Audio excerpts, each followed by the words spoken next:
하나님 말씀을 봉독합니다. 신약성경 고린도전서 10장 23절부터 33절 되겠습니다. 우리 다 같이 찾으시면서 자리에서 서시겠습니다. 신약성경 274쪽입니다. 고린도전서 10장 23절부터 33절까지입니다. 교독하시겠습니다. 제가 먼저 읽습니다.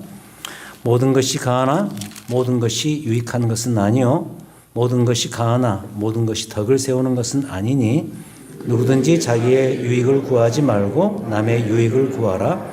무릇 시장에서 파는 것은 양심을 위하여 묻지 말고 먹으라.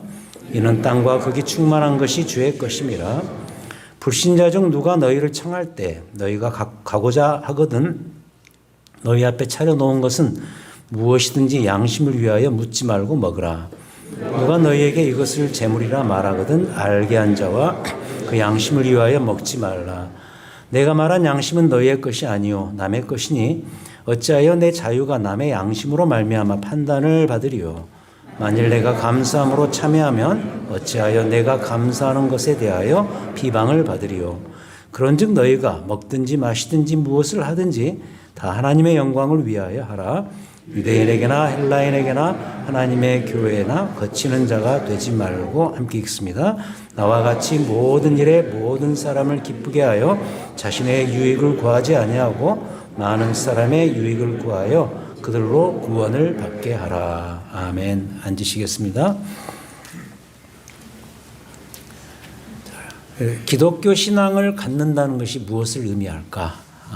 기독교 신앙을 갖는다는 게 달리 말하면 내가 그리스도인이 되었다는 뜻일 텐데 그렇다면 나의 그리스도인됨의 진정한 의미는 무엇일까? 여기에 대해서 여러 가지로 설명을 할 수 있겠어요. 하지만 이렇게도 말할 수 있을 것 같습니다. 내가 그리스도인 되었다는 것은 이제부터는 전에 내게 없었던 어떤 권리와 특권이 생겼다. 바로 그런 의미도 될 수가 있겠습니다. 그럼 여기서 말하는 그 특권은 무엇인가? 어떤 특권이 생기는 것일까? 이것은 이런 거죠. 그동안 세상 살면서 그 어떤 것도 채워주지 못했던 진정한 만족의 특권이고 그래서 그 특권을 갖고 누림으로써 내 삶에 전에 경험하지 못했던 만족이 생기는 것이고 또 그로 인해서 내 인생에 찾아든 새로운 어떤 가치관 같은 것을 말할 수 있습니다. 우리는 어떤 가치가 앞장 세워져야 거기에 따라서 거기에 준하는 우리의 삶을 살아갈 수 있는 그런 존재니까 우리는 하나님의 형상을 닮아서 지음받은 존재니까 그런 식으로 살 수밖에 없습니다. 근데 내 삶에 새로운 가치관이 형성된 것이죠. 주께서 이루신 십자가의 구속으로 인해서 내게 새로운 인생의 틀이 생긴 것이죠. 좀 고급스러운 말로는 패러다임이라고 그러죠. 어떤 세상을 이해하는 창, 새로운 창이 열린 것이죠. 그래서 이제는 그걸로 내 인생을 살아갑니다. 그 특권과 그것이 가져다주는 만족감으로 이제 새로운 인생을 살아갈 것입니다. 자, 이래서도 예수를 믿고 난 이후에 우리 각자에게 주어진 이 최고의 축복은 무엇인가? 바로 이러한 새로운 신분과 새로운 권리가 가져다주는 삶의 획기적인 변화일 것입니다. 자, 그렇다면 이 권리, 이 특권을 다른 말로는 이렇게도 부를 수 있을 것 같아요. 자유, 어떤 프리덤이죠. 프리덤, 자유. 자유가 생긴 것이죠. 비교해 보시면 알 수 있습니다. 예수 믿기 전에는 뭔가에 구속을 당하면서 살았습니다. 자꾸 벗어내려고 하지만은 잘 안 되는 것, 나를 계속 옭아매는 것. 예를 들어서 어떤 사회적인 제도나 잣대, 여기에 얽매여 살았고 어떤 이 세상에 나름 있는 그 도덕과 양심에 내가 얽매여 살았고 그리고 여러 가지 육체적인 한계와 연약함에 노출되어서 거기에 얽매여서 억압당하고 구속당하면서 살아왔단 말이죠. 하지만 예수가 나를 거기에서 해방시켜 주셨고 그로 인해서 내게 참 자유가 찾아왔다. 이렇게 설명할 수 있을 거예요. 이 측면에서는 저는 제 얘기를 자주 하는 편입니다. 한 번 더 반복을 하려고 합니다. 저는 예수를 믿고 나서 가장 좋았던 게 뭐냐라고 물으신다면 저는 이렇게 늘 답합니다. 난 예수를 믿고 자유를 얻은 것이 너무 좋다. 자유를 얻게 되어서 너무너무 좋다. 이렇게 답을 합니다. 그럼 그게 어떤 자유인가? 예수 믿기 전에는 실제로 뭔가가 저를 자꾸 올가맸습니다. 가장 대표적인 것이 그때 사회가 그랬죠. 특히 학창시절에 경쟁심 같은 것이죠. 나는 남보다 더 나아야 돼. 더 나은 존재로 부각이 돼야 돼. 이런 압박감 같은 거.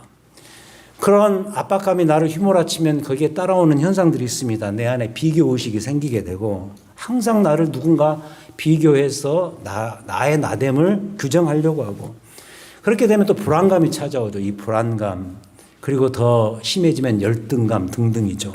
아무튼 이런 것들에서 헤어나지를 못했습니다. 하지만 예수 그리스도께서 나를 거기에서 해방시켜 주셨다는 것이죠. 그 어느 누가 너에게 뭐라 그래도 너는 내 것이다. 난 너를 사랑한다. 내가 너를 인정해 주니 너는 이제부터 자유하거라. 바로 이런 거죠. 저는 이게 예수 믿고 실제로 제 삶의 현장에서 느낌으로 느낄 수 있었고 내 삶의 현실에서 경험할 수가 있었습니다. 근데 이게 사실 이 김승현이라는 사람 제게만 해당되는 주제가 아니고 어느 누가 되었든 예수를 믿으면 죄로부터의 해방감은 물론이고 이 세상 그 어떤 것에도 얽매임을 당하지 않을 평안과 자유를 얻게 돼요. 이게 예수 믿는 것에 굉장히 결정적으로 중요한 증거죠. 자, 이러하니 예수 믿는 게 얼마나 좋은 일인가 하는 것이죠. 그런데요, 이 자유가 이 새롭게 생긴 개인적인 자유가 오늘 본문에서 똑같이 발견됩니다. 몇 군데 중요한 표현들이 이 자유를 설명해 줍니다. 예를 들어서 23절에 보시면 첫 번째 구절이죠. 23절에 모든 것이 가하나 모든 것이 유익한 것은 아니요. 모든 것이 가하나 모든 것이 덕을 세우는 것이 아니니라. 이 부분, 모든 것이 가하나라는 이 부분. Everything's permissible 이런 표현이죠. 모든 것이 permit되어 있다. 모든 것이 허용되어 있다. 새로운 어떤 삶의 자유가 생긴 것이죠. 그 다음에 25절, 27절, 28절에서 반복되는 표현이 하나 나오는데 양심을 위하여 for conscience sake 이런 표현이 나옵니다. 너 개인의 양심을 위해서 판단하고 행동하라 이런 의미겠죠. 그러니까 이런 표현들은 내가 예수를 믿고 난 이후로 우리 주님께서 내게 허락하신 정말 멋지고도 당당한 그래서 전혀 불편하지 않을 만큼의 확고한 양심의 자유를 주셨다는 의미일 것입니다. 모든 것이 가하나 양심을 위하여 너 개인의 양심이 이제 내가 새롭게 그 양심에게 너의 개인의 양심에게 새로운 바람을 불어 넣어주겠다라는 그런 특권이죠. 예를 들어서 이런 거죠. 전에는 어떤 사안에 있어서 절대로 그러면 안 되는 일이 있었어요. 그렇게 하면 안 돼요. 내 자신의 양심도 그러고 상황 자체가 그러고 그러면 안 되는 거예요. 근데 이 자유를 얻고 난 이후에 예수를 믿고 난 후로는 이제는 얼마든지 그렇게 해도 된다는 거죠. 그럼 이런 것이 왜 가능해질까? 그 이유는 예수 그리스도께서 자신의 십자가의 구속을 통해서 우리에게, 우리 각자에게 새로운 양심의 자유를 선물로 주셨기 때문에 가능한 일입니다. 자, 하지만 기독교 신앙의 진수, 특별히 그리스도께서 내게 허락하신 이 자유의 진수, 엑기스가 여기서만은 그치지 않는다는 게 중요해요. 여기에 이 자유는 훨씬 더 풍성하고 멋진 내용들이 담겨져 있는데 오늘 말씀은 이게 중요합니다. 오늘 우리가 다뤄야 될 내용이 바로 이겁니다. 그게 뭐냐면 이런 개인적 차원의 이 양심의 자유가 더 지경을 높여서 확대되고 발전된다는 거죠. 어떻게죠? 이런 표현 쓸게요. 교회론적이고 선교적인 차원으로 발전하면서 이 자유의 개념이 훨씬 더 풍성해진다는 것이에요. 그럼 도대체 그게 뭘까? 예를 들어서 이런 겁니다. 23절에 우리가 이미 보았죠? 이런 표현이 나옵니다. 23절 후반부에 모든 것이 덕을 세우는 것이 아니니. 이 덕을 세운다는 말. 이 덕을 세운다는 말. 벌써 이 용어 자체가 나 혼자만의 삶이 아니라는 것을 느끼죠? 어떤 공동체 속에서 덕을 세운다. 이게 이 빌딩 용어입니다. 영어로 표현하면 edification이라는 그런 단어인데 그냥 글자 그대로 building up. 뭔가를 이렇게 세우는 거죠. 교회에 이 영적인 빌딩을 세우는 거예요. 나 혼자의 문제가 아니고 함께 가는 그 문제에서 등장하는 이 중요한 표현, 덕을 세운다. 이런 것. 24절, 누구든지 자기의 유익을 구하지 말라는 것. 남의 유익을 구하라. 벌써 누가 들어왔네요. 내 개인의 자유가 있고 내 개인의 양심이 있는데 나 혼자 그냥 그거 나 잘하면 되는 거라고 알았는데 누가 들어온단 말이죠. 그러면서 남의 유익을 구하는 이 새로운 상황과 새로운 용어들이 지금 등장하고 있어요. 27절, 28절 이 두 구절은 읽고 설명할 만한 그런 가치가 있는 구절인데 이 고린도 교회 세팅입니다. 한번 잘 보세요. 불신자 중 누가 너희를 청할 때 너희가 가고자 하거든. 여기서 너희는 고린도 교회 교인들, 즉 예수 믿는 사람들입니다. 예수 믿는 사람들이 어떤 예수를 믿지 않는 불신자 집에 초대를 받았어요. 식사 초대를 받아서 갔는데 너희 앞에 차려놓은 그 상은 무엇이든지 너 개인의 양심을 위하여 묻지 말고 먹으라. 그냥 차려놨으니까 그냥 먹으라는 거예요. 먹을 자유가 있는 거죠. 근데 28절에서 느닷없이 다른 이야기를 합니다. 누가 너희에게 이것이 재물이라 말하거든 알게 한 자와 그 양심을 위하여 먹지 말라 그러네요. 앞에서는 먹으라 그러고 뒤에서는 먹지 말라 그러네요. 이 먹지 말라는 뭐죠? 그 음식을 딱 막 먹으려고 하는데 그 음식이 누가 옆에서 그러는 거예요. 고린도 교회 세팅이에요. 고린도 시라는 거 세팅인데 고린도 시에 다른 이방 신전들이 많았어요. 그래서 예를 들어서 제사 음식으로 드려졌던 고기, 그 고기가 시장에서 유통되면서 이제 시장에서 파는 거예요. 근데 그 유통 경로를 따져가지고 누군가가 특히 그 종교적으로 그 한가락하는 유대인 가운데 누군가가 예를 들어서 그건 이방 신전에게 바쳐졌던 그 제물 고기다. 그렇게 말하면 어떻게 하라고요? 먹지 말라는 거예요. 그러니까 이런 거예요. 모르고 먹을 때와 알고 먹을 때 차이가 있다는 거예요. 이런 게 다 뭐냐? 바로 이런 게 여러분 놀랍지 않습니까? 개인의 자유가 오히려 교회라는 공적인 기관 안에서는 제한을 당할 수가 있다. 근데 진짜 중요한 것은 이겁니다. 이걸 놓고 사도 바울이 뭐라 그러죠? 자유라고 말한다는 거예요. 이게 중요합니다. 여기에 딱 맞는 좋은 신뢰가 있어요. 오해하지 말고 들으십시오. 지금으로 치면 교회 안에서 일어나는 술 사건입니다. 술. 갑자기 정신이 번쩍 나죠? 네, 술. 저 어릴 적만 해도 교회에서 술은 입 밖에도 내지 못했습니다. 그래서 교회 열심히 다닌다면서 술자석에 가서 술잔을 기울이는 일은 엄두도 내지 못했습니다. 그래서 저도 대학 들어가면 술을 마실 수 있는 권리가 생기잖아요. 술자석 근처에 가지도 않았어요. 왜 그러냐면 제가 교회 리더십이었거든요. 교회 임원이었고 대학부에 무슨 그 소그룹의 또 리더였거든요. 다 김승희라는 사람은 예수 잘 믿는 그런 사람이라고 알고 있었어요. 그때는 기독교인이 술을 마시면 큰일 나는 그런 때였기 때문이죠. 일반적으로 말하자면 교회 리더십이면서 술을 좋아하게 되면 그는 교회에서 심지어 치리의 대상이 되기도 했습니다. 심지어는 술 마시면 죽은 후에 천당도 못 간다 그랬습니다. 하지만 지금은 그렇지 않습니다. 시대가 좋아져서 지금 그런 얘기를 하면 좀 죄송합니다. 갑자기 꼰대가 돼버리는 거죠. 자, 여기까지 이야기하면 여러분 이제 나 마셔도 되겠구나 그러지 마세요. 그 이야기 하려고 하는 게 아니고 맞아요. 분명코 술은 천국행과 지옥행을 가리는 그런 주제가 아니에요. 그래서 내게도 술 마실 권리와 자유가 있어요. 하지만 중요한 것은 여기서부터예요. 어떤 술자리를 갔는데 그 자리에 하필이면 교회에 가출석한 교인이 한 분 계시는 거예요. 그 자리에. 그럼 어째야 돼요? 안 마셔야 돼요, 거기서는. 나를 위해서는 얼마든지 마실 수 있는 자유가 있겠지만 그분을 위해서는 더 나아가서 교회 덕을 세우기 위해서는 또 그분의 신앙을 위해서는 23절에 나오는 것처럼 교회의 덕을 세우기 위해서는 안 마셔야 맞다. 근데 진짜로 중요한 것은 뭐냐? 사도 바울이 이걸 놓고 뭐라고 말한다고? 자유라고 말한다는 거예요. 이게 중요해요. 그래서 오늘 이 본문은 이것을 교회론적 자유로 설명을 합니다. 이 용어는 나오지 않습니다. 신학적으로 그렇다는 거죠. 교회론적 자유, 공동체적 자유. 그래서 이런 식의 자유를 표현하는 그 순간에 나의 양심은 그저 개인적인 차원에만 머무르지 않습니다. 뭐 한마디로 이런 거죠. 나 어때? 내가 괜찮다는데 주께서 다 깨끗게 하셨는데 뭐가 어때? 이게 아니라는 거예요.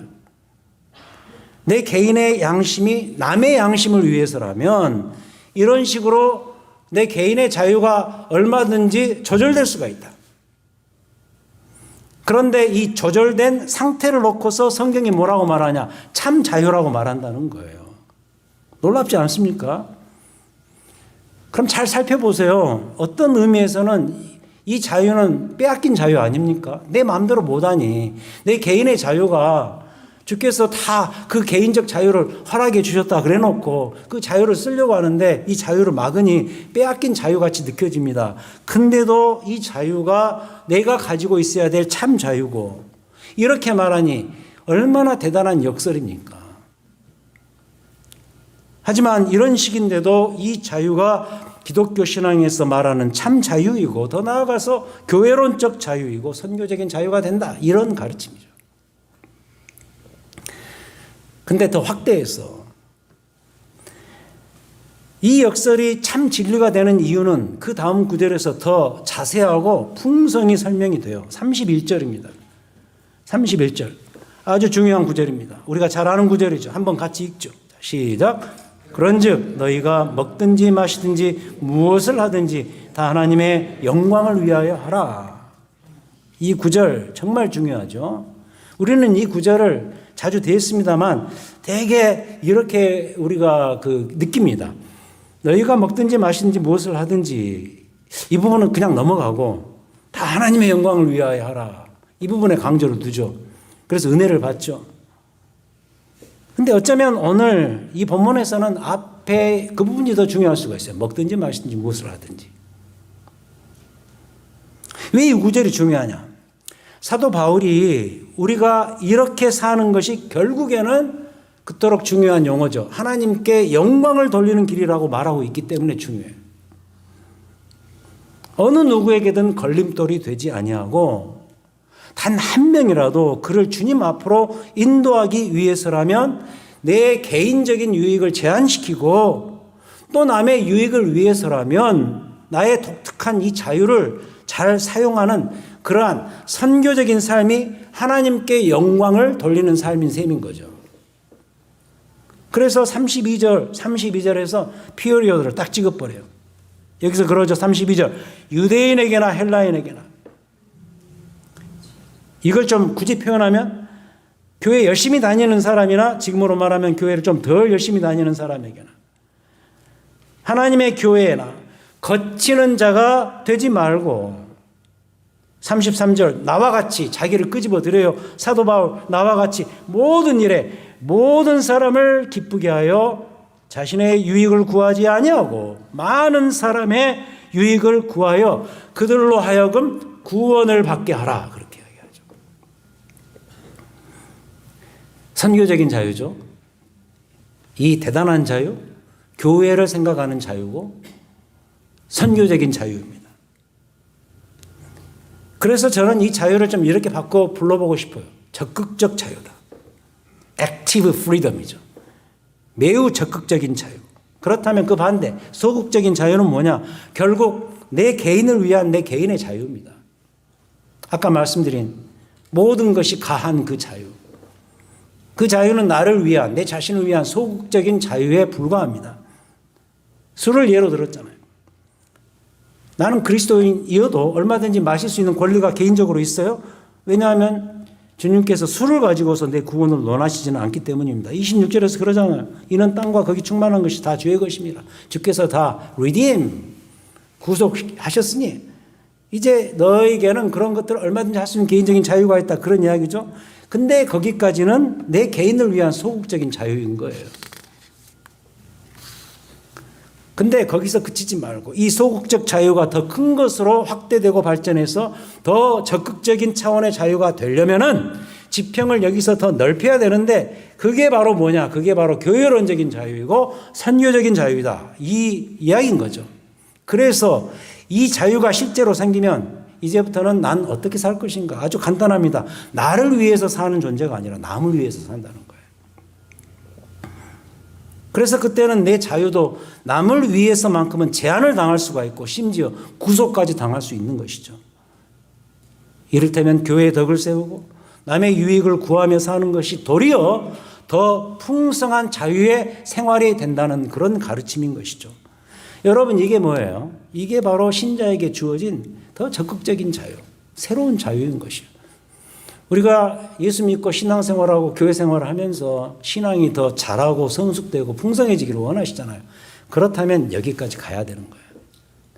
여기까지 가지 않으면은요, 지난주 말씀드린 것처럼 내가 받은 구원은 철저히 개인의 그 바운더리 안에서 머무르게 돼요. 근데 우리는 하나님께서 우리를 부르실 때 교회 안에 있는 나를 부르셨어요. 교회를 뗄래야 뗄 수가 없어요. 교회 안에 있는 나를 부르셨고 개인적으로 부르셨기 때문에 우리는 교회를 품고 갈 수밖에 없어요. 그러려면 이 자유가 내게도 생겨야 더 성숙되고 더 주께서 원하시는 방향으로서의 삶을 살 수밖에 없는 거예요. 이걸 더 적극적으로 한번 강조해서 표현해 보죠. 예를 들면 2주 전에 금요 찬양 예배를 그 웨스트민스터 소요리 문답 강의를 시작하면서 다루었던 첫 번째 주제였는데, 여러분 잘 아시는 웨스트민스터 신앙 고백서의 그 교육용으로 나온 소요리 문답 그 107개인가 되죠. 107개 문항 중에서 가장 첫 번째, 상당히 의미가 있습니다. 그 신앙 고백서의 교육용으로 나온 그 교재 1번이 이 주제를 다룬다는 것 자체에 상당히 의미가 있는데 뭐라고 물어보냐면 사람의 제일 되는 목적은 무엇인가 이렇게 물어봐요. 이 말은 뭐 말이 좀 어렵죠. 쉽게 말하면 그리스도인은 왜 사냐? 이 세상에 왜 사느냐? 왜 존재하느냐? 그런 이야기죠. 사람의 제일 되는 목적은 무엇인가? 인간의 본분이 뭐냐? 답을 뭐라 그러죠? 사람의 제일 되는 목적. 사람이 존재하는 가장 근본적인 이유는 하나님을 영화롭게 하고 그를 영원토록 즐거워하는 것이다 라고 답하는데 너무 명쾌하고 너무 정확한 답인 거죠. 하나님을 영화롭게 하고, 하나님을 영화롭게 함으로 인해서 내 삶이 기쁘고 즐거운 것, 이게 인간의 존재하는 목적이고 본분이다 이렇게 가르치죠. 이건 비교해 보시면 알 수 있어요. 예수 믿기 전에는 하나님이라는 존재는 아예 없었어요. 그분이 나와 아무 상관이 없었어요. 없다 쳐도 돼요. 그냥 내 식대로 사는 거죠. 근데 예수 믿고 나서 하나님이라는 거대한 존재가 딱 내 앞에 가로막고 있는 거예요. 그래서 그분과 동행하면서 살아야 되는데 인간이 존재하는 최고의 목적이 뭐냐? 그분을 영화롭게 하고 그로 인해서 얻어지는 희락과 기쁨 속에서 사는 것이 모든 그리스도인, 인간이 근본적으로 존재하는 목적이다 이렇게 말하죠. 근데요, 이 강의를 열심히 했죠. 이 강의를 마치자마자 한 자매가 제게 찾아와서 묻습니다. 목사님, 하나님 영화롭게 한다는 말은 알겠는데, 많이 들어서 알겠는데 하나님을 영화롭게 한다는 것의 구체적인 모습이 뭐예요 도대체? 구체적으로 그게 뭐예요? 구체적으로 뭐냐고 물으니까 갑자기 저도 할 말이 없더라고요. 근데 딱 생각이 났습니다. 2주 후에 보자. 오늘 나와요, 이 본문에. 영화롭게 한다는 말이 그 자매에게 좀 추상적으로 들렸나 봐요. 근데 오늘 이 본문에 그 답이 하나 나와요. 아까 읽었던 31절. 그런즉 너희가 먹든지 마시든지 무엇을 하든지 다 하나님의 영광을 위하여 하라. 그래도 좀 추상적으로 들리죠. 이제부터 설명하겠습니다. 성경 전체를 놓고 볼 때 이 말, 하나님을 영화롭게 glorifying God, 이 표현이 더 폭넓게 이해가 될 수도 있어요. 그러나 적어도 오늘 이 본문의 문맥에서 보자면 하나님을 영화롭게 하는 길 중에 하나는 이겁니다. 먹는 문제가 나옵니다만 이 먹는 문제로 인해서 남의 유익을 구하는 것이에요. 교회의 덕을 세우는 행동들이 하나님을 영화롭게 하는 길 중에 하나인 거예요. 여러분에게 이 공동체에서 어떤 상황이 왔어요. 뭐 봉사를 하다가 사역을 하다가 관계 속에서 무슨 일을 하다가 그때 그 순간에 순전히 나만을 위해서 하는 것은 하나님을 영화롭게 하는 길이 아니에요. 예를 들면은. 근데 그 상황 속에서 남의 유익을 위해서, 교회 덕을 세우기 위해서 내가 희생하고 양보하는 것이 하나님을 영화롭게 한대요, 지금. 얼마나 구체적이에요. 사실 어떤 그리스도인에게든지 그의 삶의 클라이막스, 그의 삶의 꽃은 하나님께 영광 돌리는 삶을 실제로 사는 거예요. 그래서 저도 어렸을 때부터 이 말을 너무 자주 듣고 너무 많이 하고 살았어요. 그 까까머리 중고등학교 때, 그때도 저 머리카락이 있었습니다. 까까머리 중고등학교 기억나시죠? 그때 뭐 교회에서 이렇게 뭐 임원들 모여서 뭐 이렇게 신앙 나눔하고 그럴 때, 우리가 하나님께 영광 돌리자. 두 주먹 불 끈지면서 기도도 하고 하나님께 영광 돌리자. 무슨 의미인지도 모르면서 열심히 그 이야기 했던 것 같아요. 근데 이제 실제로 들어가 보면 그럼 하나님의 영광을 위해서 산다는 게 뭐냐? 중고등학교 때 우리끼리 서로 이야기할 때 그럼 뭐냐라고 할 때 제일 많이 했던 말 중에 하나가 뭔지 아세요? 하나님께 영광을 돌리려면 일단 공부를 열심히 해야 돼.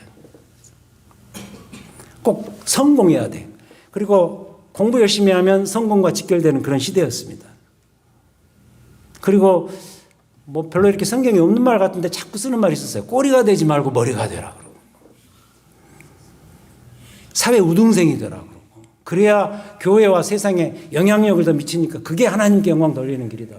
얼마나 거의 구호처럼 외쳤는지 몰라요. 기도도 많이 하고요. 그러나 여러분 이게 우리 생각대로 잘 됩니까?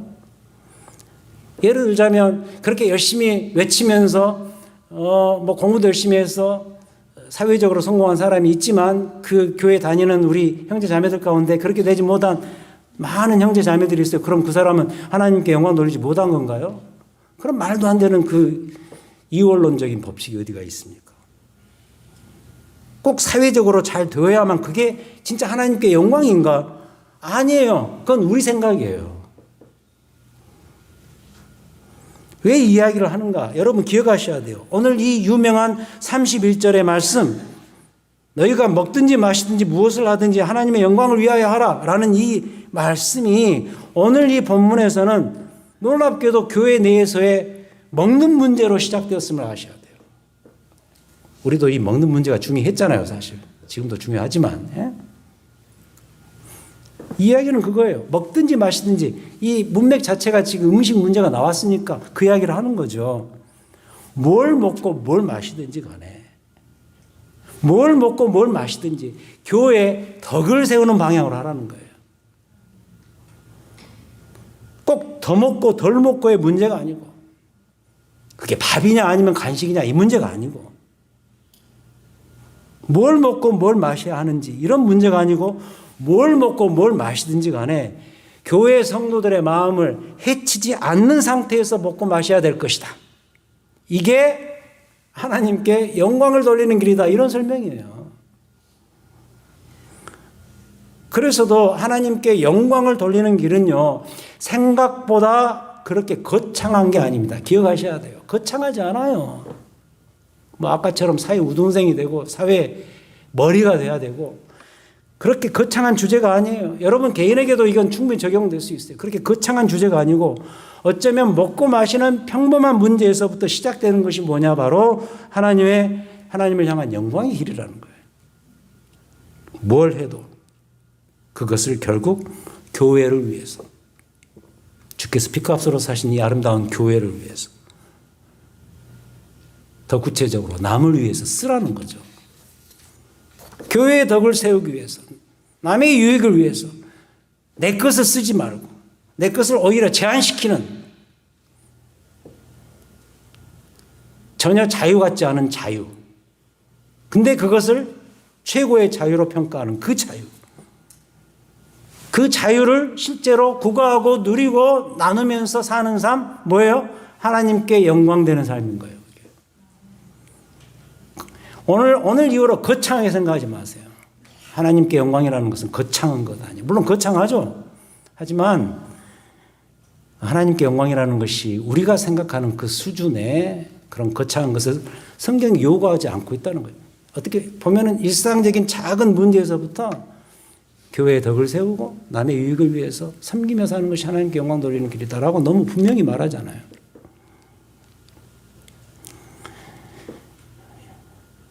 예수를 믿고 난 이후에 내 안에 전에 없었던 자유, 특권, 아까 말씀드렸죠. 설교 시작하면서 이게 생긴 것은 실로 감사할 일입니다.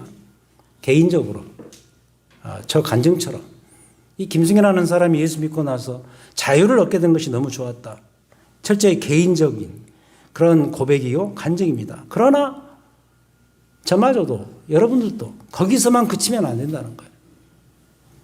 그 자유와 소망은 하나님께 영광을 돌리는 방향으로 계속해서 쓰여져야 한다는 거예요. 어떻게요? 남의 유익을 위해서, 교회를 위해서, 내 개인의 자유를 사용해야 할 것이다. 그래서 이 사용은 겉으로 보기에는 낭비, 허비 같아요.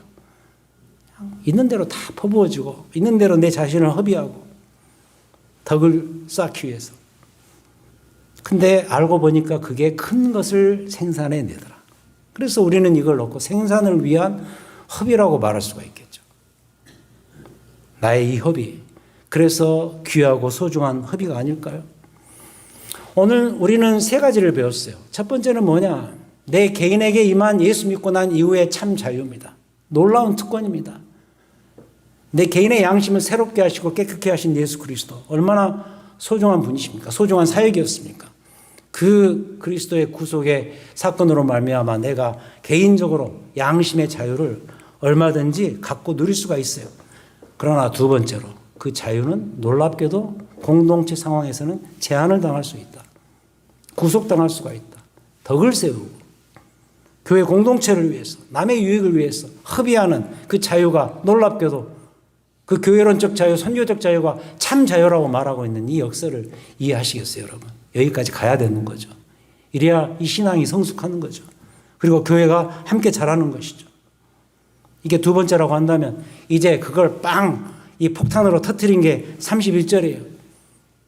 그렇게 너의 자유가 제한당하면서 그 교회론적 자유로 지평이 확대되고 그 교회가 그런 방향으로 나아갈 때 어떻게 된다고요? 그 교회, 그 개인의 삶은 하나님께 영광을 돌리는 삶이 될 것이다. 이렇게 말한다는 거예요.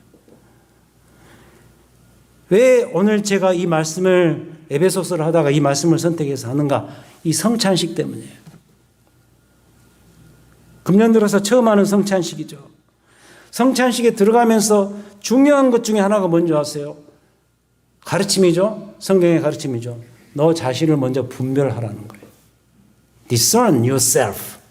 내가 누군지, 내가 왜 사는지, 내가 왜 그리스도인 되었는지, 내가 이 교회에 왜 일원이 되었는지 내 자신을 먼저 살피는 거죠. 떡과 잔을 먹고 마시기 전에 우리 각자가 우리 모두가 주 앞에서 내 자신을 먼저 살펴야 하고 어쩌면 이 자리에 임하면서 살피는 과정 속에 있겠는데 오늘은 그렇다면 이러한 자세로 내 자신을 분별하면서 이 예식에 참여했으면 하는 마음으로 이 메시지를 드리는 거예요. 어떻게죠? 어떻게 우리 자신을 살펴야 될까요? 주님이여 이제부터는 교회의 덕을 세우기 위해서 내 개인의 자유를 허비하면서 살겠습니다.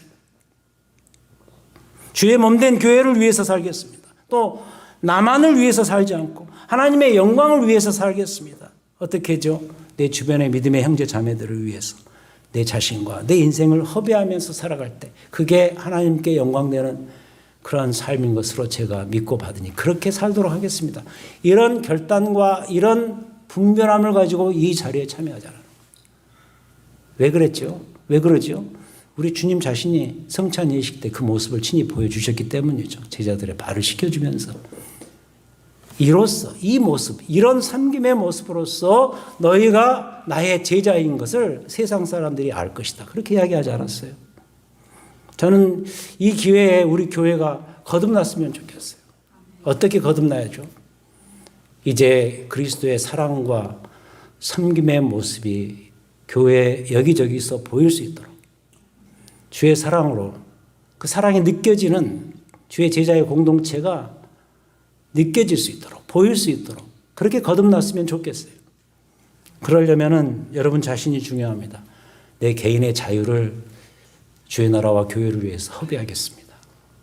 내 유익보다는 남의 유익을 위해서 나를 제한시키겠습니다.